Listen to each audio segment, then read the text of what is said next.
The question today is, how are hurricanes in Jacksonville, in St. Johns County, and St. Augustine? We're going to deep dive into what's happened in the past and then how bad the hurricanes are.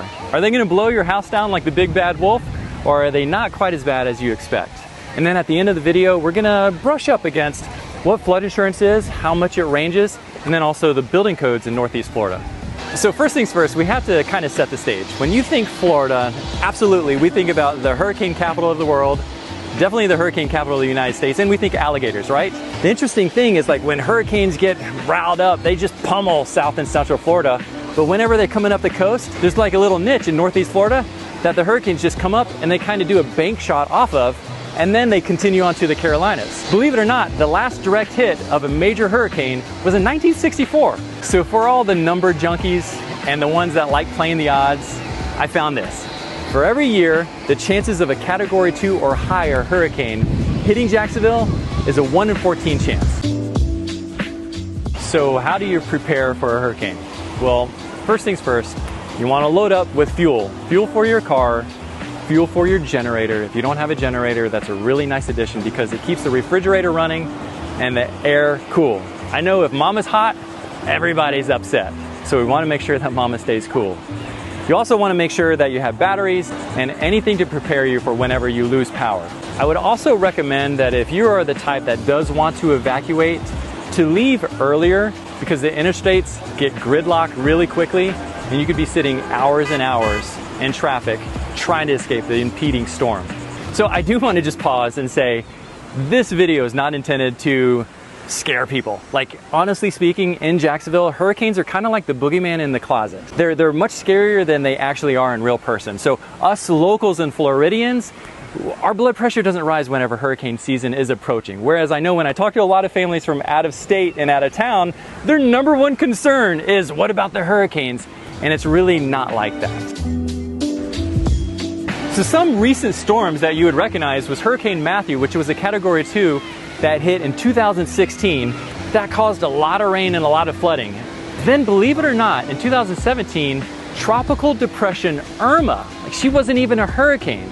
She was downgraded to a tropical depression, but she just sat over Jacksonville for 3 days and just dumped all of this rain. And so since flooding is really the big danger with hurricanes, we're going to talk about that at the end of the video, so be sure to stick around with that. Plus, I'm going to give a map so you can search flood zones and link my insurance agent if you want to get flood insurance quotes. How long have you lived in Florida? I've lived in Florida for almost 30 years. 30 years. So when you hear about hurricanes in Jacksonville, what do you think about it? Does it stress you out and like turn you into panic?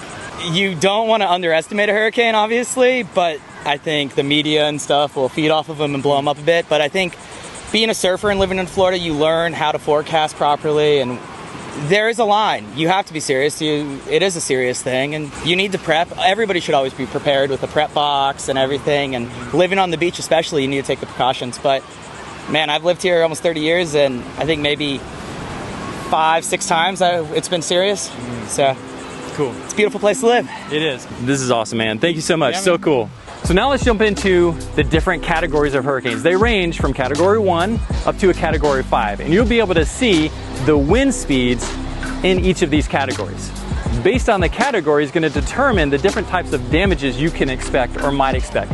1 and 2, very common, and what you can expect with that is down limbs. It's going to knock some of your lawn chairs over. You may get some power outages just because of the limbs landing on the power lines. Once we get into Category 3, 4, and 5, that is where you're going to begin to see some evacuations, maybe some mandatory evacuations. Now, what mandatory evacuation means oftentimes is around the coast. It's around the river, the intercoastal, and the reason they evacuate those areas is because flooding. Category 3, 4, and 5, that's where you're going to be looking for damage with mobile homes and maybe older homes. Now, the newer homes, you're really not going to see this. And if you're thinking, hey Josh, what about block homes? We see the block homes in South and Central Florida.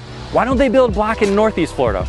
Well, based on all the engineering plans and all the studies, it's just not necessary. The two key things that are really set apart for these wood homes here in Northeast Florida are higher wind-resistant windows and then hurricane tie-downs that anchor the frame of the home to the roof to the foundation.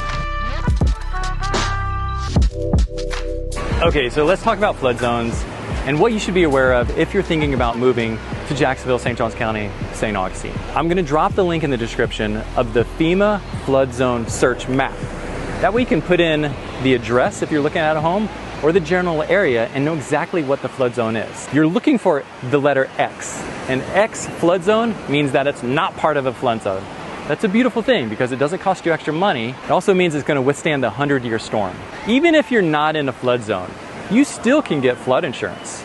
I just talked to my insurance agent. I linked her below, but I just talked to her this morning. She said, hey Josh, for a general house, general size in St. Johns County that's not in a flood zone, that flood insurance premium ranges around $300 to $600 a year. I say, hey, for $300 to $600 to cover yourself from the 100-year storm, go ahead and do it.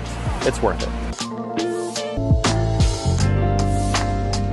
After shooting this video, I'm afraid that I maybe turned the boogeyman into Goliath, and I don't want you to feel like that at all. Jacksonville is different from the rest of the state of Florida.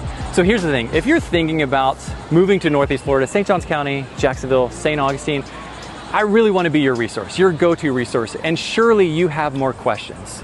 So reach out to me, send me a text with those questions that you're thinking about. It may be the different areas, maybe different communities, different builders, whatever it is, my goal is to make your life easier. So reach out and one of my amazing partners or I will connect with you and set you up with a perfect game plan. I'll see you on the next video.